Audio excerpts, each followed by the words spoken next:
capítulo 10, versículo 1. Póngase de pie para mayor reverencia a la Escritura, no a mi persona, sino a la palabra de nuestro Padre Celestial. Apocalipsis, capítulo 10, versículo número 1. El ángel y el librito. Así se titula este mensaje.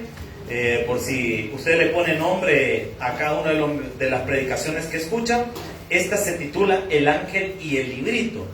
Apocalipsis capítulo 10, versículo del 1 en adelante. El capítulo 10 y el capítulo 11 son hermanos que tenemos que leerlos juntos para poderlos entender. Pero, siendo sincero, es bien difícil hacerlo en un solo estudio bíblico. De hecho, me atrevería a decir que con mucha dificultad vamos a terminar el capítulo 10, porque hay bastantes detalles que hay que detenernos para poderlos explicar bien. Ahora, vamos a ver qué dice la palabra. Apocalipsis 10.1, ¿lo tiene, iglesia? Vamos a leer la palabra en nombre del Padre, del Hijo y del Espíritu Santo del Señor. Dice la Escritura: vi descender del cielo a otro ángel fuerte, envuelto en una nube, con el arcoíris sobre su cabeza, y su rostro era como el sol, y sus pies como columnas de fuego. Y tenía en su mano un librito abierto, y puso su pie derecho sobre el mar, y el izquierdo sobre la tierra, y clamó a gran voz, como ruge un león cuando hubo clamado. 7 truenos emitieron sus voces. Cuando los 7 truenos hubieron emitido sus voces, yo iba a escribir, pero oí una voz del cielo que me decía: sigue las cosas que los 7 truenos han dicho y no las escribas. Y el ángel que vi en pie sobre el mar y sobre la tierra levantó su mano al cielo y juró por el que vive por los siglos de los siglos, que creó el cielo y las cosas que están en él, y la tierra y las cosas que están en ella, y el mar y las cosas que están en él, que el tiempo no sería más, sino que en los días de la voz del séptimo ángel, cuando él comienza a tocar la trompeta, el misterio de Dios se consumará, como él lo anunció a sus siervos los profetas. La voz que oí en el cielo habló otra vez conmigo y me dijo: ve y tome el librito que está abierto en la mano del ángel, que está en pie sobre el mar y sobre la tierra.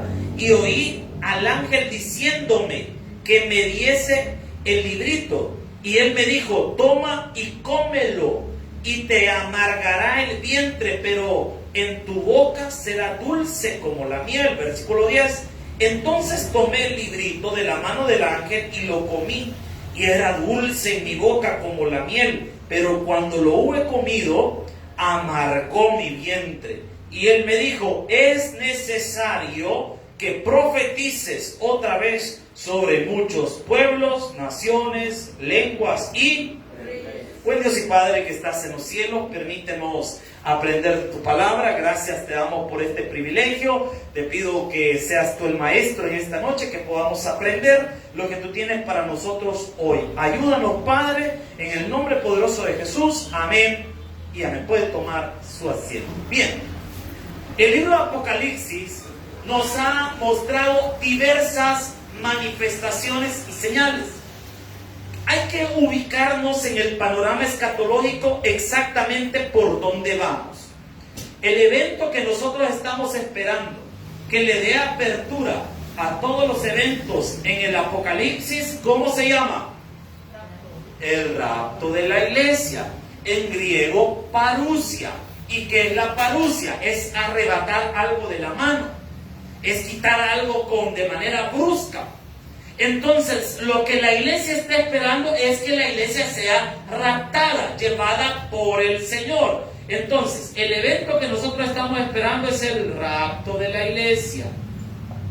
Esto es lo que todos esperamos, que Cristo venga pronto. Amén. Eso es lo que usted y yo estamos esperando, teóricamente. Ahora, aquí desde el rapto dijimos que los eventos se dividen en dos: eventos en los cielos y eventos en la tierra. El primero de los eventos en los cielos se llama la boda del Cordero.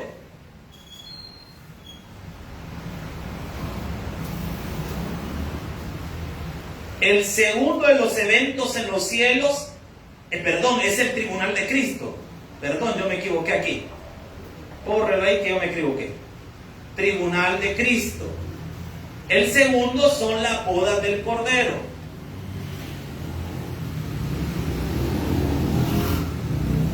A todo esto, estos dos eventos, creemos, recuerda que todo lo que nosotros enseñamos en materia de escatología, entiéndase como la doctrina de los últimos tiempos. En la doctrina de los últimos tiempos, todo lo que enseñamos es teórico. ¿Por qué lo hacemos énfasis en esto? Porque la verdad se va a saber hasta que estos acontecimientos acontezcan, valga la redundancia, hasta que pasen, hasta que sucedan, hasta entonces vamos a saber. Pero esto es lo que la mayoría de teólogos comparte en la posición premilenarista, que es lo que nosotros como bautistas creemos. Ahora, los eventos en la tierra son lo que el libro de Apocalipsis nos está comenzando a narrar. El libro de Apocalipsis después nos habló que había 7 sellos que se iban a ir abriendo. Pero si usted fue detallista, se fijó que solo se abrieron 6 primero. 6 sellos. Y quedó un intervalo entre el 6º sello y el 7º. ¿Qué ocurre en ese paréntesis? ¿Qué ocurrió entre el 6º sello y el 7º? Aparecieron unos personajes que predicaban la palabra de Dios. 144,000 judíos. ¿Se recuerda de eso? Estos 144,000 judíos anduvieron predicando la palabra de Dios, o mejor dicho, siendo más específico, andarán predicando la palabra de Dios. Después de eso se abrió el 7º sello. Lo estudiamos ya en el libro de Apocalipsis, en el 7º sello. A todo esto, aquí han pasado ya, acabamos de estudiar 3 años y medio de la tribulación. Esto se conoce también como el principio de dolores.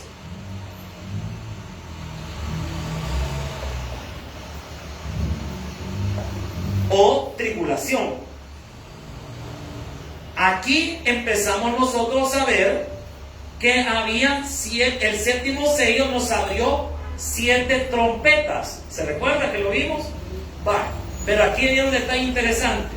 Vimos que al igual que en los sellos, entre la 6ª trompeta y la 7ª hay un paréntesis, que es justo lo que vamos a ver este día.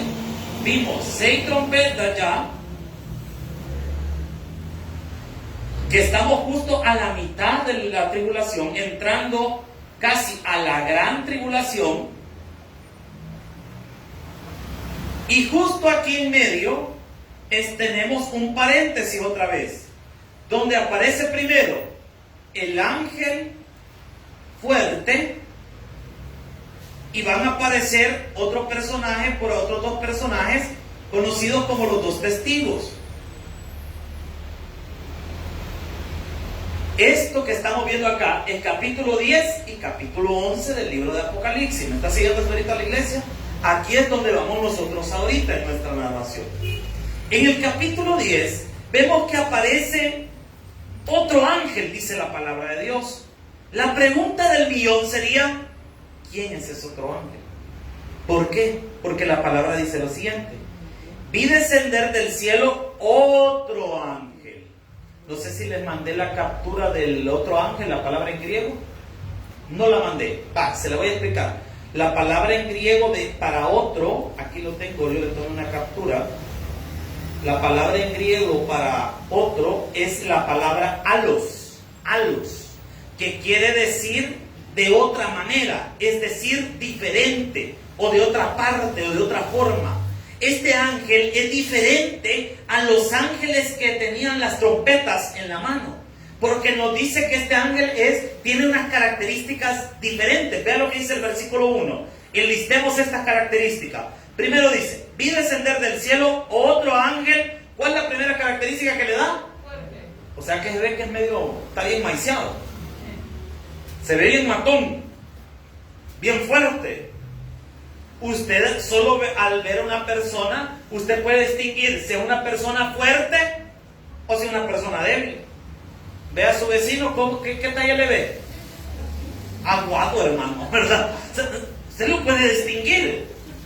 El apóstol Pablo se tiene a explicarnos que este ángel es fuerte, o sea que probablemente lo ve bien doble, con un aspecto muy fuerte. Y dice la palabra, envuelto en una nube, con el arco iris sobre su cabeza. Vaya, es fuerte, está envuelto en una nube, tiene un arco iris en la cabeza, y vean qué más dice la palabra, y su rostro era como el sol, o sea que la cara le brillaba.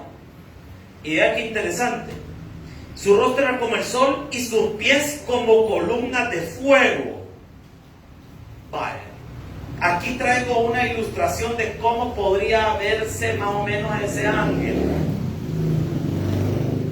Según la narración del apóstol Juan, dice que está en un pie con el mar y el otro en la tierra. Ahí aparece perfectamente. Lo vemos parado y dice que tiene un librito en la mano. Ahí aparece dibujado. Y tiene un arco iris sobre su cabeza. Yo me estaba quebrando la cabeza tratando de entender cómo es que lo traía el arco iris. Porque yo al principio me imaginaba que lo traía como una especie de corona. Pero me gustó mucho la ilustración. Porque yo imaginaba, ¿y cómo es que la traía en la cabeza? Y yo estoy quebrándome la cabeza cuando estaba haciendo el estudio bíblico. ¿Cómo es que lo trae en la cabeza? Aquí hay diversas representaciones que hay que encontrarle sentido. Primero, el arco iris representa el pacto noético. El pacto que Dios hizo con Noé de que no volvería a enviar un diluvio sobre la tierra. La segunda característica que nos da es que su rostro es como el sol. Si nosotros vemos en la palabra del Señor, ¿qué otro personaje en la Escritura, utilizando el principio de interpretación de la primera mención, en la Biblia, qué personaje de la Escritura tuvo el rostro como de sol? Moisés, exacto. Ya tenemos pacto noético, pacto mosaico, y tiene otro detalle del pacto mosaico que está ahí mismo en la narración. Y dice, quiero ver, y su rostro era como el sol y sus pies como columnas. ¿Se recuerda cuando vimos columnas de fuego en el Antiguo Testamento? Las que guiaban al pueblo de Israel. O sea que este ángel está relacionado con la nación de Israel. ¿Quién es este ángel? Tenemos tres posibilidades. La primera de las posibilidades, el arcángel Miguel. ¿Por qué podría ser el arcángel Miguel? El que ha estado ligado, los ángeles al parecer tienen no hay una diferencia entre un ángel y un arcángel. Un arcángel es un ángel en un nivel más alto. ¿Me explico? Como que estuviéramos hablando el encargado del cuartel, para que me entiendan. Entonces, tenemos a este arcángel Miguel. En la Biblia, Miguel suele ser el encargado de proteger a Israel. Cada vez que Israel está atacado, Miguel sale a la defensa de Israel. Hay otra teoría. Otros dicen que es nuestro Señor Jesucristo. Dicen algunos, no, es nuestro Señor Jesucristo. Otra teoría, la tercera, es que este ángel es un ángel similar al de Apocalipsis capítulo 5, versículo del 1 en adelante, del 1-2. Apocalipsis 5, del 1-2. Para que nos refresquemos la palabra o lo que dice la Biblia, vean lo que dice por favor Apocalipsis 5, versículos 1 y 2. Gracias, muy amable. 5, 1 y 2. Vean lo que dice la palabra. Y vi en la mano derecha del que estaba sentado en el trono un libro escrito por dentro y por fuera, sellado con 7 sellos. Y vi un ángel que dice,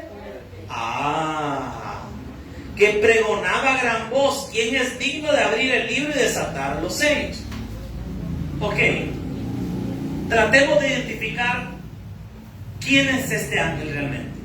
Primero, no puede ser el arcángel Miguel por la siguiente característica. Cuando la narración nos dice que tiene un arco iris, el rostro de sol, las piernas como que si son columnas de fuego, jamás en la Biblia se revela de que el arcángel Miguel tenga esta forma o esta figura. Por otro lado, el rango es diferente, porque una cosa es un arcángel y otra cosa es un ángel. Y el libro de Apocalipsis capítulo 10 dice que es un ángel, no que es un arcángel. No puede ser nuestro Señor Jesucristo por 3 razones. Primera razón, Porque este ángel que aparece en el capítulo 10 recibe órdenes. Y Jesús en el libro de Apocalipsis jamás recibe órdenes. Jesús en el libro de Apocalipsis da órdenes. La siguiente razón por la que no puede ser nuestro Señor Jesucristo es por el juramento que aparece en el capítulo 5 y capítulo 6. Porque vean lo que dice la palabra del Señor. Versículos 5 y 6, perdón. Versículos 5 y 6. Dice del capítulo 10. Y el ángel que vi en pie sobre el mar y sobre la tierra levantó la mano al cielo y juró ¿por quién? Jesucristo jamás juró por Dios. No juró por él mismo. No puede ser él. Y juró por el que vive de los siglos, que creó el cielo y las cosas que están en él, y la tierra y las cosas que están en ella, y el mar y las cosas que están en él, que el tiempo no sería más. Por ese juramento entendemos que no es nuestro Señor Jesucristo. ¿Por qué? Porque no tendría necesidad de jurar. Si Jesús quisiera detener el tiempo o hablar que el tiempo se va a acabar, solo lo dijera. Cuando Jesús obraba en sus milagros, porque recuerde que hay diferentes tipos de milagros que Jesús hizo. Los milagros sobre la naturaleza, los milagros sobre la vida y la muerte, los milagros sobre los endemoniados.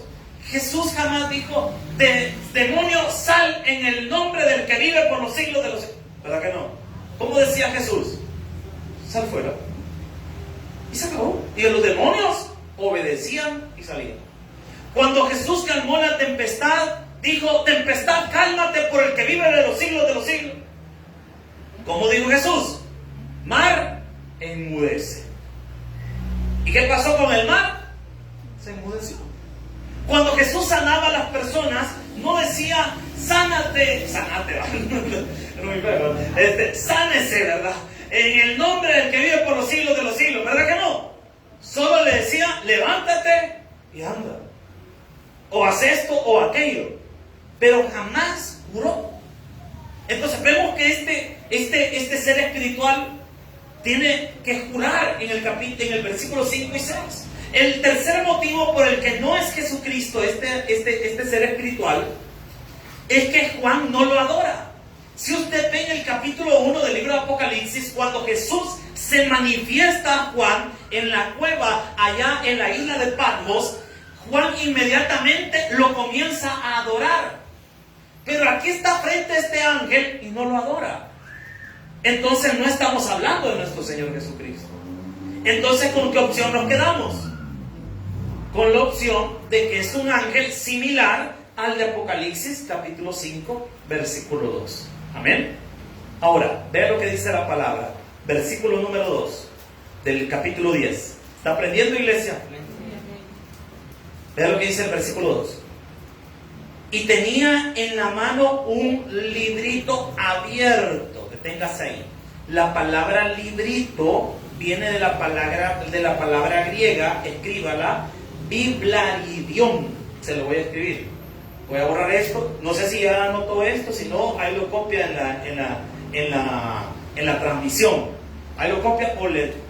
Miren, no es mala idea que le tome una foto. Si a alguien le gusta, él le puede tomar una foto después. Porque este es un panorama escatológico. Esto no lo van a encontrar tan fácil en internet. Van a encontrar un montón de volados, con un montón de dibujos y un montón de cosas. Pero esta sí es desglosadito y centradito. No es que le esté echando flores, hermano. Pero derechos de autor, ¿verdad? Entonces, miren, ahí lo puede copiar. No sé si alguien... Bueno, Víctor, lo veo detalle. Dele, sin pena. Bueno, entonces... Le voy a mostrar, le voy a escribir la palabra biblidrión para que usted la pueda escribir. ¿Hoy sí ya lo tomo? Gracias.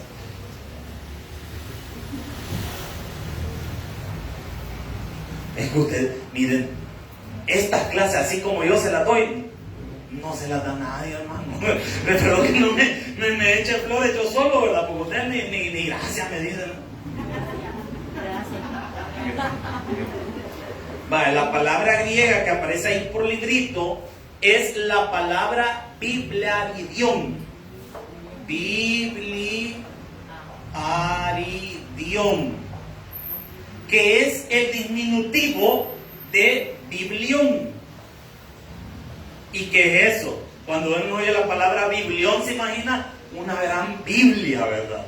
Porque si a mí me dicen tamaño biblión, la palabra biblión significa conjunto de libros. Por eso es que al libro que nosotros tenemos como la Biblia se le puso la palabra griega biblión. Porque ¿qué es la Biblia? Un conjunto de pequeños libros.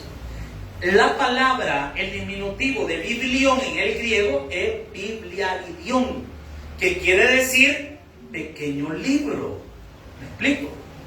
Eso quiere decir.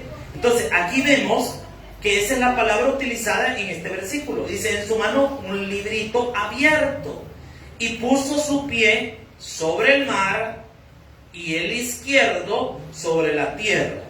Este ángel fuerte, que tiene un arcoíris en la cabeza, que está cubierto por una nube y que tiene sus piernas como columnas de fuego, va a poner un pie en el mar y el otro en la tierra, indicando que lo que él va a declarar es una sentencia sobre el mar y sobre la tierra. ¿Me está siguiendo hasta ahorita? Eso es lo que está representando. Versículo número 3. Vea lo que dice la palabra. Y clamó a gran voz, para que nos hagamos una idea qué tan fuerte era su voz, como ruge un león. Vaya, ¿cuántos han ido al zoológico? Esos leones desnutridos ni rugen. Pero si usted busca en internet cómo es un rugido de un león bien alimentado, es similar al grito que usted da cuando está enojado, ¿verdad? ¿Entiendes? Es un ruido tremendo. O sea que se escucha desde la distancia. De hecho, los leones no rugen porque tienen ganas de rugir el león, ¿verdad? Y no hay que hacer. No. Los leones rugen como una advertencia.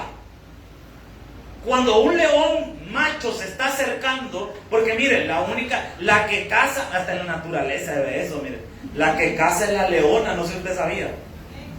El león cuya única función es estar echado.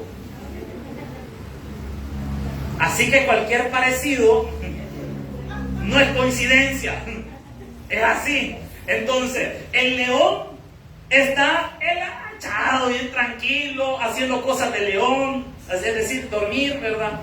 Y cuando un león macho se acerca, el león lo huele, se levanta y se para y comienza a rugir. Está avisándole al otro de que no se acerque, porque ese es el territorio de él. ¿Me explico?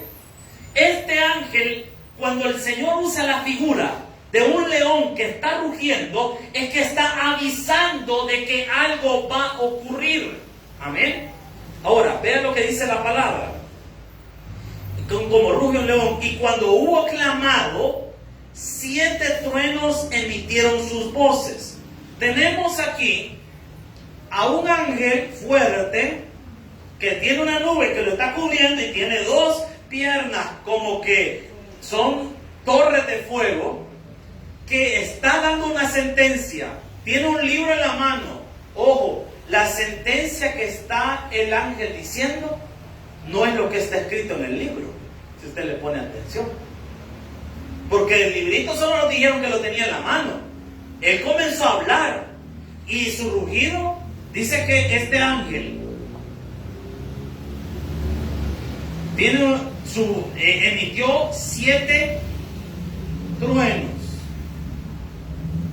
Los truenos en la Biblia están ligados a los juicios de Dios. Siempre que Dios va a hablar y hay truenos de por medio, el Señor está a punto de dictaminar sentencias sobre algo. Y vea qué interesante, dice que estos 7 truenos están relacionados a los juicios de Dios, pero estos en particular, estos 7 truenos no son revelados en el libro de Apocalipsis. Es una de las revelaciones ocultas o los misterios del libro de Apocalipsis. Probablemente lo que representen estos 7 truenos solo se va a saber hasta que esté ocurriendo en el libro de Apocalipsis. hasta que esté pasando el Apocalipsis. Porque vea lo que dice la palabra del Señor. Versículo número 4. Cuando los 7 truenos hubieron emitido sus voces, ¿qué dice que iba a hacer Juan? Yo iba a escribir, pero oí una voz del cielo que me decía: sella las cosas que los 7 truenos han dicho y no las escribas. En pocas palabras, estas 7 cosas que estos truenos dijeron no son para nuestro tiempo. Así como en el libro de Daniel, cuando Daniel escribió las profecías, dice Daniel que él escribió y no entendió, porque esas cosas eran selladas para otro tiempo. Ahora, mire, si terminamos el libro de Apocalipsis, que vamos bien avanzados, ya vamos por el capítulo 10, es probable que lo terminemos este año. Después de Apocalipsis, les voy a enseñar Daniel, y se van a dar cuenta que en el libro de Daniel, usted va a ver que el profeta escribe cosas que él no entiende, pero nosotros sí, porque para nosotros ya fueron reveladas, pero para el tiempo de Daniel estaban ocultas. Así esto, para nosotros ahorita este mensaje de los 7 truenos está oculto, nosotros no sabemos qué significa. Y ningún teólogo le va a decir: yo sé lo que significa. El teólogo puede tener hipótesis, pero la palabra no dice lo que significa. Entonces, esto es un misterio, que hasta en el momento que ocurren las cosas se va a saber qué era. Y vean qué interesante. Aquí vamos a hacer algo bien interesante. Vamos a comparar el rollo del capítulo 5, versículo 1, y el rollo, el librito del capítulo 10, porque no es el mismo. Porque alguien diría: miren, pero allá en el capítulo 5, alguien que tiene sus apuntes y sus notas, podría decir: allá en el capítulo 5 nosotros vimos que había un librito que tenía 7 sellos. ¿Será el mismo? No, porque no es el mismo. Ya lo vamos a ver. Hagamos si tienen que anotar ahí, haga como un cuadro. Vamos a hacer una comparación. Puede hacer usted su cuadro. Le ponemos en una esquina rollo capítulo 5, abreviatura capítulo 5, y por este lado ponemos rollo capítulo 10. Vamos a hacer una comparación entre ambos para entender bien esto, para que no se confundan pensando que son el mismo. Primero, la primera diferencia es la etimología. ¿Qué es eso, pastor? La etimología es la ciencia que estudia el origen de las palabras, yéndose directamente a su idioma original. Nuestros idiomas modernos son idiomas compuestos por palabras que tienen su origen. Por ejemplo, nuestro idioma está compuesto por muchas palabras griegas, palabras árabes. Por ejemplo, tenemos, ¿cómo se llama las palabras extranjeras? Hermana Tránsito, recuérdenme, que digamos como closet, de ese tipo de palabras así, que vienen de otro país, ¿cómo se llama? Se me ha olvidado, ¿no? Se me ha escapado ahorita ese detalle. Extranjerismo, no sé, algo así, no me acuerdo cómo se llama, ese tipo de palabras. Pero vale, por ejemplo, nosotros tenemos varias palabras que no son de nuestro idioma propiamente.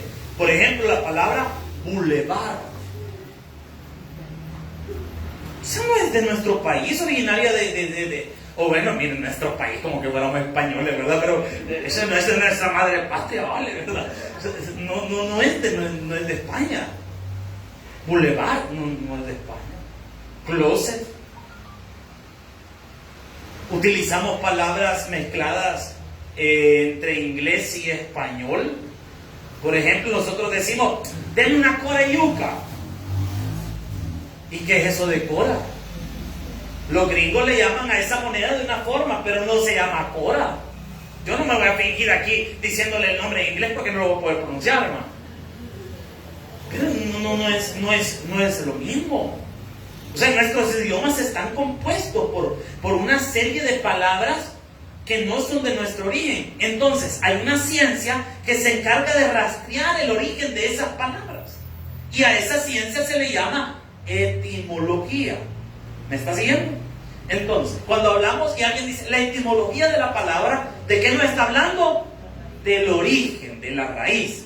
Entonces, etimológicamente hablando, el rollo del capítulo 5 es diferente al rollo del capítulo 10. Porque cuando utiliza la palabra libro, el capítulo 5 del libro de Apocalipsis, utiliza la palabra griega biblión. Biblión. ¿Y qué dijimos que era biblión? Un conjunto de libros. Eso es biblión. No es la gran Biblia que andaba vendiendo en la editorial Océano. No era esa.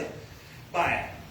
La palabra en el capítulo 10, la etimología en griego, ¿se recuerda cuál era? ¿Biblia qué? No. ¿Cómo era? Bibliaridión. ¿Qué significa? Librito, chiquito. O sea, son diferentes. No está hablando de lo mismo. Siguiente diferencia. Este libro del capítulo 5 está en las manos de Dios.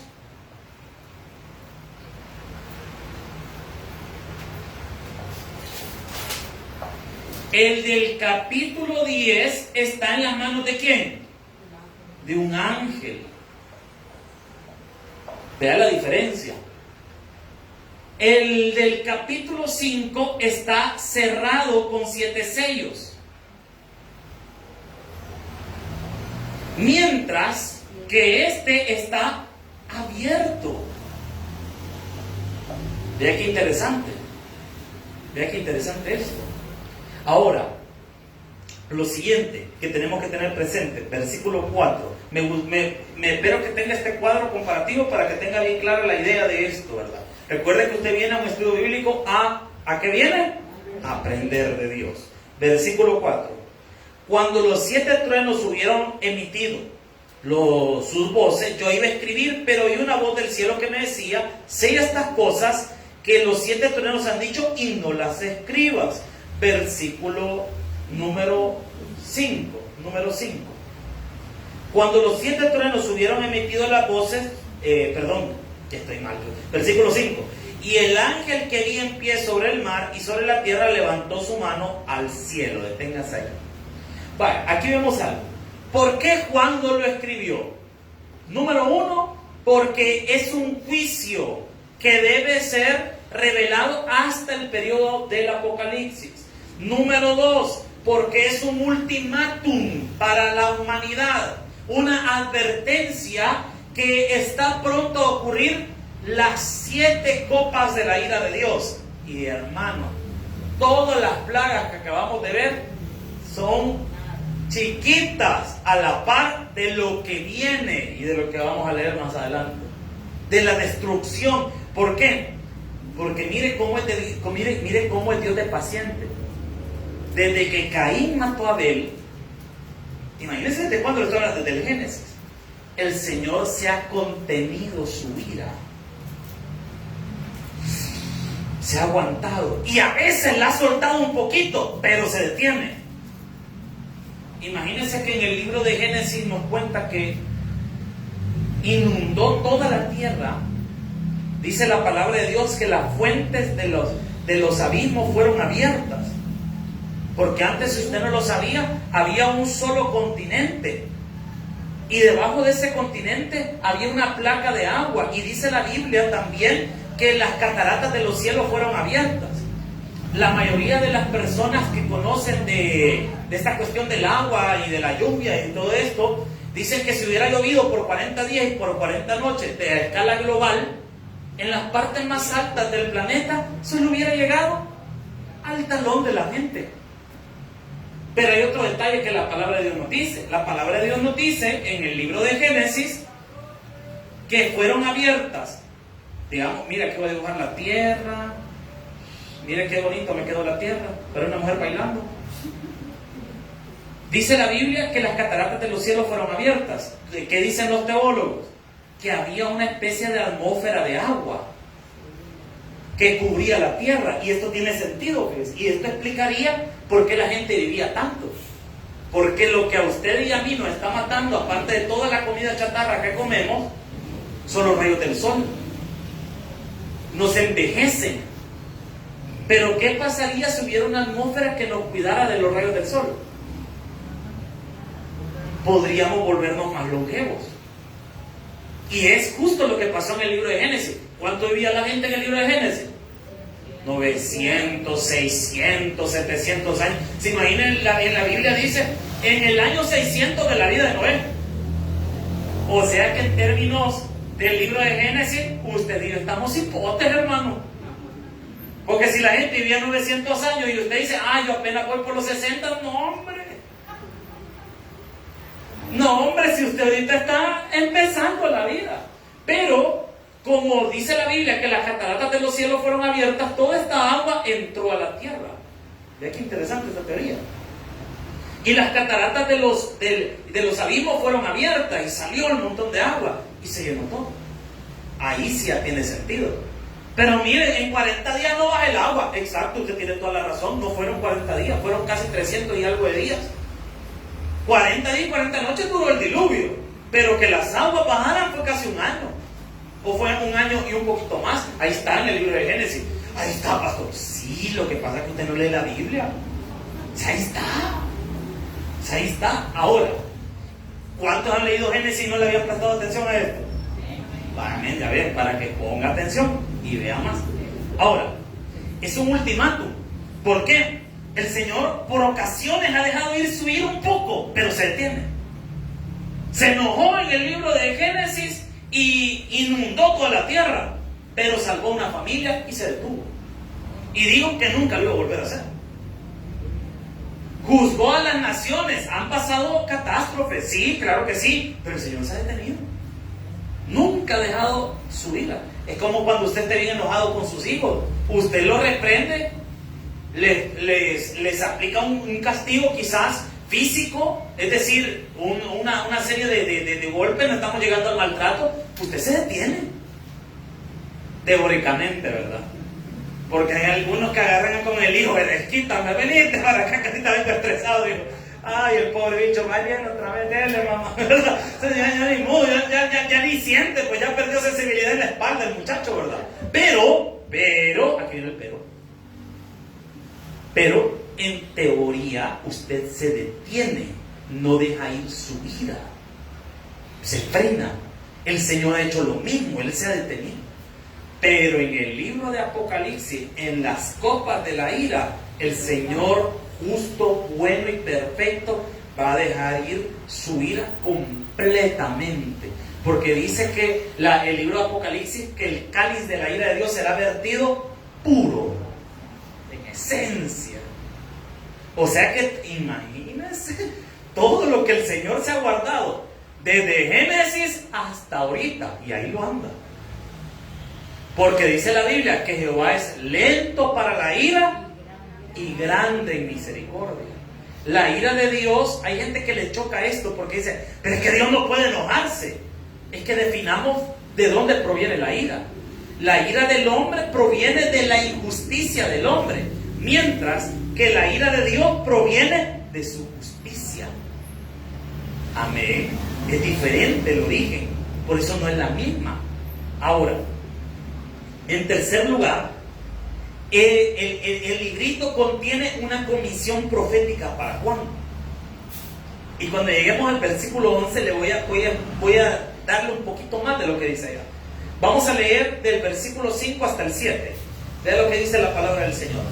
Y el ángel que vi sobre el mar y sobre la tierra levantó su mano al cielo y dice, y juró por el que vive por los siglos de los siglos, que creó el cielo y las cosas que están en la tierra y las cosas que están en ella, en el mar y las cosas que están en él, que el tiempo no sería. ¿Por qué no da todo el currículum de Dios este ángel? Porque está legitimando las palabras que va a decir y en la autoridad de quién las va a decir. Esto es muy importante que nosotros lo entendamos, porque muchos de nosotros creemos que nosotros tenemos la autoridad y usted no tiene autoridad. El que tiene autoridad es Jesucristo. Y cuando hablamos en el nombre de Él, entonces no estoy hablando en mi autoridad, sino en la autoridad de Jesús. Los ángeles, los demonios, voy a ser más específico, los demonios no le tienen miedo a usted. Yo oí a una persona una vez, a un exorcista, obviamente de la iglesia tradicional, decía él que en el infierno los demonios le tenían miedo a él. Pues está engañado el brother. ¿Por qué? Porque los demonios al nombre de quien tiemblan es al nombre de Jesús. Dice la palabra que es más fuerte el que está en nosotros que el que está en el mundo. O sea que los demonios escuchan el nombre de Jesús y ellos tiemblan, se van. ¿Por qué? Porque el nombre de Jesús es poder, hermano. Es autoridad. Por eso es que el ángel se detiene a darnos el currículum de Dios, el que creó los cielos, el que tiene derecho de hablar. Porque es el que creó las cosas. Si alguien tiene derecho a opinar en nuestra vida, ese es Dios, hermano, y no Él lo hizo usted, pues. ¿Quién nos da de comer? No es el Señor. Entonces el Señor puede opinar en nuestra vida. El Señor puede opinar en mi manera de vivir y no Él me ha dado la vida, pues. ¿Me explico? Entonces este ángel nos está especificando en el nombre de quién está hablando. Porque el ángel no viene, aunque un ángel fuerte, aunque tiene probablemente fuerza, él dice que viene hablando en el nombre de Dios. Le doy un consejo, y esto es una aplicación práctica para nuestra vida. Nunca hable en su nombre. Cuando usted vaya a evangelizar, no hable de usted, hable de Jesús, hable de Dios, cuente de Jesús, hable de Jesús. Usted no va a hablar de su vida. Cuando usted va a evangelizar, usted va a hablar de Jesús. Yo antes tenía un problema y a mí me daba, la primera vez que en el tabernáculo de Cojutepeque yo prediqué. Por eso yo entiendo a mis hermanos cuando están pasando ahorita al frente, ténganles paciencia a los hermanos. El hermano se trabó. Ay, déjenlos, y los hermanos, todos los predicadores van a estar pasando a dar los anuncios y todo eso, y ahí los va a escuchar, tataratear y todo eso, pero usted haga hacer suizo, hermano. Dijo que el culto era a las 9 de la noche y todo, le cruzaron los cables, pues usted dígale amén al hermano, usted sabe, ¿verdad? Que está cruzado ahorita el hermano, pero es por los nervios. Yo me recuerdo cuando el pastor Wilber me dijo, vas a predicar en la campaña de la familia. Hermano, la campaña de la familia del Taber de Cojute era la campaña donde llegaban los pastores de las medas. O sea que la gente iba a escuchar a un pastor del porte, de la fuerza. Por ejemplo, el pastor Cañas de San Miguel. Y me iban a poner a mí, y yo le dije al pastor, mire pastor, me siento muy honrado, pero ¿y qué le voy a enseñar yo de la familia a la gente? Para empezar, mi esposa tengo, porque en aquel momento no estaba casado. Hoy sí, gracias a Dios, en la misericordia del Padre, del Hijo y del Espíritu Santo. En aquel momento no estaba casado. Y hijo, peor, le digo, hasta ahorita, no sé, le digo, no tengo hijos, le digo. Entonces, nadie ha ido a pedir paternidad, así que estoy libre de pecado. Yo bromeando, obviamente, lo que estoy diciendo, hermano, no lo tomen en serio. No voy a pensar, ¿verdad? Estoy bromeando. Mire, y yo estaba con aquello, ¿y qué le voy a predicar? Y el pastor me regañó y me dijo algo. Es que vos tenés tu concepto de predicación equivocado, ¿me? Vos no venís a hablarle a la gente de tu perfecta vida. Vos venís a hablarle a la gente de la palabra de Dios, porque a la gente tu vida no le importa, me dijo. La gente no se va a edificar por lo que te pasa en tu vida. La gente se va a edificar por lo que la palabra de Dios dice de ellos. Y la palabra sí habla de los hijos y de los padres. Me quedó esa lección en mi vida. Usted tiene que hablar de la palabra. Y vea qué interesante lo que dice este ángel. Dice en el versículo número 6, al final. Dice, y las cosas que están en él, que el tiempo no sería, anuncia el final del Cronos. Pero aquí hay un detalle. Está hablando y nos aclara en el versículo número 8, en el versículo número 7, nos aclara más de qué, en qué forma el Cronos se va a detener.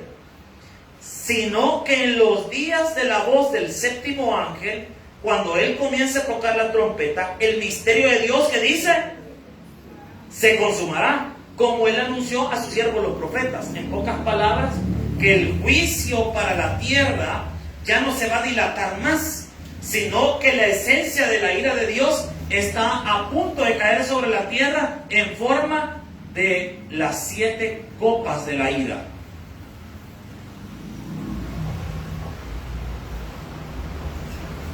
De esta forma va a caer el juicio de Dios para la tierra, y que ya no se iba a dilatar más, sino que iba a llegar completamente. Versículo, y también el anuncio del fin del cronos, ya le voy a explicar. El tiempo cronológico nace en Génesis 1:1, cuando dice: en el principio creó Dios los cielos y la tierra.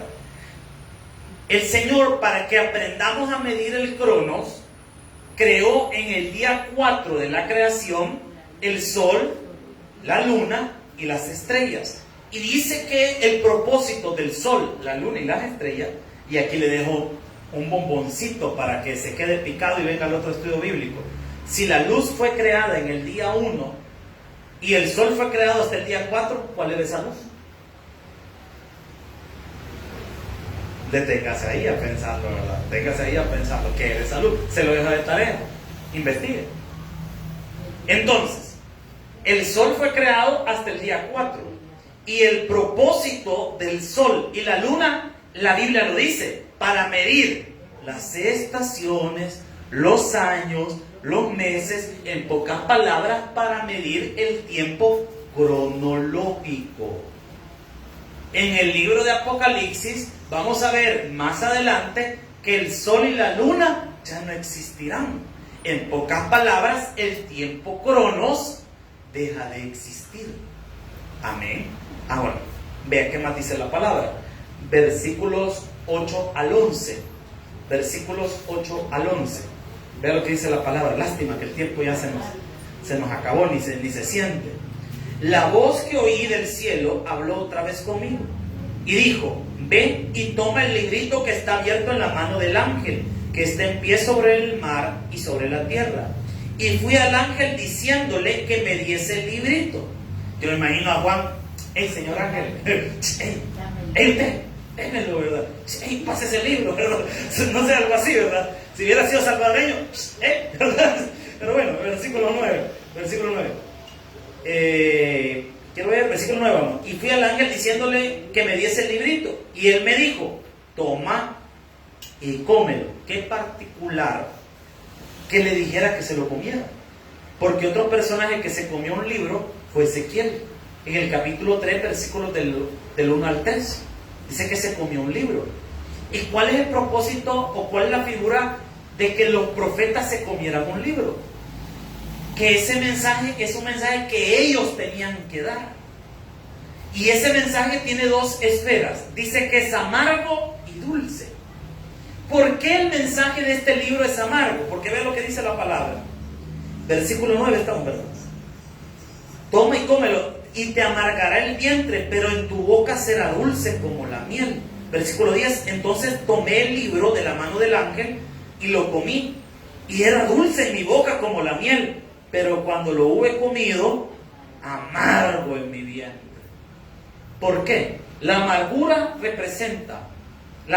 de este mensaje representa el juicio, el castigo que Dios envía a toda la humanidad. ¿Usted cree que era fácil para Juan discernir todo el juicio que Dios iba a enviar en esta humanidad? Y lo dulce es que representa la justicia de Dios. Es que Dios es justo, hermano. El Señor no va a dejar ni un solo pecado en este mundo sin castigo. Dios es justo. Todo lo malo tiene castigo. Y versículo 11, con esto finalizamos. Y él me dijo: ¿qué dice? Que profetices otra vez sobre muchos pueblos, naciones y lenguas y reyes. Esa es la comisión profética de Juan. Hay 2 teorías en esto. Uno, que esto tiene que ver con el capítulo 11 ya, que Juan será uno de los 2 testigos. Y esto es bien interesante, porque algunos teólogos que dicen que Dios tiene a Juan congelado a saber dónde, esperando que llegue el momento en que sea para que vuelva a profetizar. Esa es una de las teorías que está ahí. La segunda de las teorías es que está hablando de la otra parte del Apocalipsis que Juan tiene que enseñarnos, porque faltan los demás capítulos y las copas de la ira. Y ese es el otro mensaje. Y los juicios y el mensaje de Dios no es para una sola persona, ni para un solo pueblo, es para toda la humanidad. Cristo viene pronto y Él ama a todos nosotros. Regalemos un fuerte aplauso al Señor. Vamos a orar. Dios y Padre, gracias Señor por esta enseñanza.